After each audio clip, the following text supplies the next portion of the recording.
Hello nurses. तुमचे CNE चे 150 points पूर्ण झालेत? नाही झाले? तर ठीक आहे. तुमच्यासाठी एक आनंदाची बातमी घेऊन आलोय. चला तर मग बघूया काय आहे ही बातमी.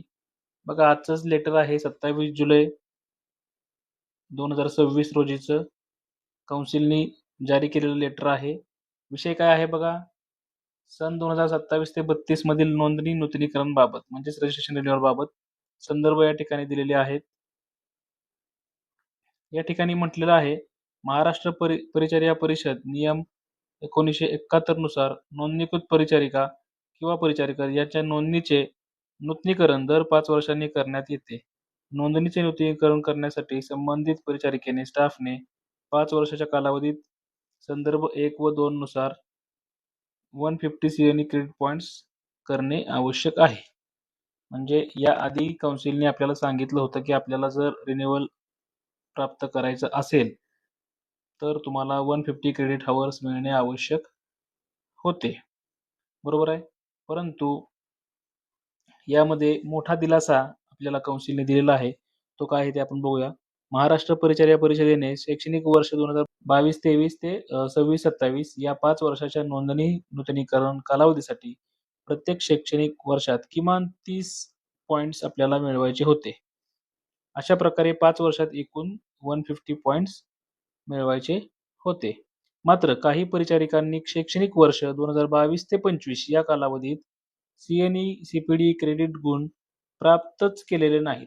लक्षात आलं का? म्हणजे 2022 पासून पोस्ट कोविड पिरियड जेव्हापासून चालू होतो तेव्हापासून ते 2025 पर्यंत काही स्टाफ अशा होत्या की त्यांनी, म्हणजे भरपूर स्टाफ अशा होत्या की त्यांनी एकही CNE अटेंड केली नव्हती. बऱ्याचशा परिचारिका या ग्रामीण भागातून होत्या. बरोबर आहे. त्याच्यामध्ये ANM सिस्टर्स असतील किंवा अदर प्रायव्हेटचे असतील, गव्हर्नमेंटचे असतील, सर्व नर्सेस ज्या ग्रामीण भागात काम करतात विशेषतः अशांना CNE जॉईन करणं खूप अवघड होत होतं. तर बघा पुढं काय म्हटलेलं आहे, अशा उमेदवारांना नोंदणी करता येणार नाही. म्हणजे काउन्सिलने आधीच सांगितलं होतं की 150 पॉइंट्स असतील तरच तुमची रिन्युअल होईल. परंतु आता या स्टाफने काय करायचं आहे ते नीट लक्ष देऊन ऐका. ज्या स्टाफने आतापर्यंत CNE CPD जॉईन केलेल्या नाहीत किंवा एखादी दुसरी CNE केलेली आहे, त्यांनी काय करायचं आहे, मार्च 2027 पर्यंत ओके, त्यांनी 30 ते 50 गुण प्राप्त करून घेणं आवश्यक राहील. ओके, म्हणजे त्यांनी जास्तीत जास्त 5 CNE तुम्हाला अटेंड करायच्या आहेत. कमीत कमी 3 CNE 10 क्रेडिट हवर्सच्या तुम्हाला अटेंड करायच्या आहेत. आणि ही अशा प्रकारची सूट जी आहे ही शेवटची सूट व पुढील भविष्यात कधीच लागू करण्यात येणार नाही याची नोंद घ्यावी. म्हणजे तुम्हाला यावर्षी काउन्सिलनी सूट दिलेली आहे. तुमच्याकडे 30 ते 50 तुमच्याकडे क्रेडिट पॉइंट्स पाहिजेत रिन्युअलसाठी.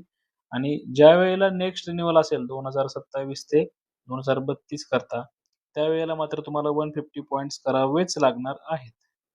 ओके. नेक्स्ट पॉइंट काय म्हटलेला आहे, परिचारिका संघटनांनी CNE CPD संदर्भातील अटी शिथिल म्हणजेच 75 क्रेडिट तास करण्याची मागणी केली होती. त्या अनुषंगाने पूर्वी एका CNE CPD कार्यक्रमासाठी देण्यात येणारे 5 क्रेडिट गुणाऐवजी 10 क्रेडिट गुण देण्याचे काउन्सिलने ठरवले होते. म्हणजेच 150 ऐवजी 75 क्रेडिट गुण मागणी पूर्ण झाली आहे. मात्र 75 क्रेडिट गुण इंडियन नर्सिंग काउन्सिल व महाराष्ट्र नर्सिंग काउन्सिल यांच्या मार्गदर्शक तत्वानुसार कार्यकक्षेत येत नाहीत. म्हणजे काउन्सिलचं काय म्हणणं आहे की 150चं 75 करायचं चाललं होतं, परंतु इंडियन नर्सिंग काउन्सिल यांच्या मार्गदर्शक सूचनेमध्ये ते बसत नाही. त्याच्यामुळं आपल्याला 150 पॉइंट्स करणं बंधनकारक होतं. तर बघा, त्यानुसार नोंदणी नूतनीकरणासाठी आवश्यक CNE CPD क्रेडिट गुण तास मार्च 2027 पर्यंत करणे आवश्यक आहे. याची सर्व नोंदणीकृत परिचारिकांनी नोंद घ्यायची आहे. म्हणजेच काय, जर तुम्हाला 2027 ते 2032 पर्यंतचे रिन्युअल पाहिजे असेल तुम्हाला, तर तुम्हाला काय करायचं आहे, आणि ज्या स्टाफनी ऑलरेडी पॉइंट केलेले आहेत ते ठीक आहे, त्यांचं अभिनंदन. परंतु ज्यांनी पॉइंट केलेले नाहीत त्यांना आता मार्च महिन्यापर्यंत, मार्च 27 पर्यंत तुम्हाला 30 ते 50 पॉइंट करायचे आहेत. म्हणजेच 3 ते 5 तुम्हाला CPD म्हणजेच CNE काय करायचे आहेत, अटेंड करावे लागणार आहेत. याची तुम्हाला नोंद घ्यायची आहे. तर आशा करतो की ही माहिती तुम्हाला आवडली असेल. तर आपण आपल्या चॅनलला नक्कीच जॉईन करा, लाईक करा, शेअर करा, सबस्क्राईब करा. थँक्यू.